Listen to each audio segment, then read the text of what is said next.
কবিগুরু রবীন্দ্রনাথ ঠাকুরের খেয়া কাব্যগ্রন্থের অন্তর্গত কৃপণ।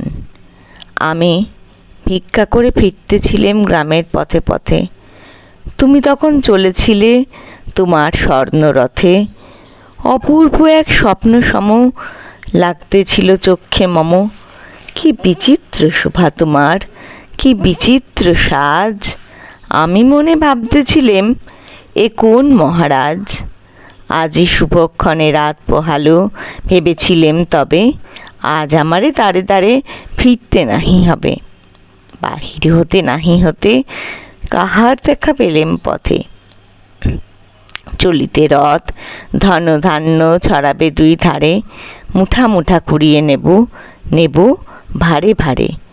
দেখি সহসা রথ থেমে গেল আমার কাছে এসে। আমার মুখপানে চেয়ে নামলে তুমি হেসে। দেখি মুখের প্রসন্নতা জুড়িয়ে গেল সকল ব্যথা। হেনকালে কিসের লাগে তুমি অকস্মাৎ আমায় কিছু দাও গো বলে বাড়িয়ে দিলে হাত।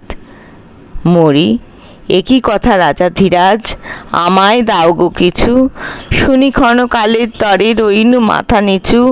তোমার কি বা অভাব আছে ভিখারি ভিক্ষুকের কাছে।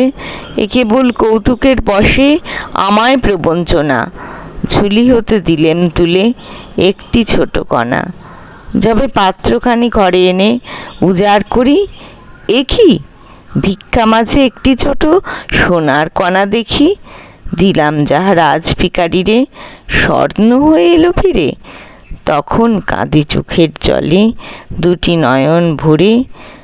তোমায় কেন দিইনি আমার সকল শূন্য করে। নমস্কার।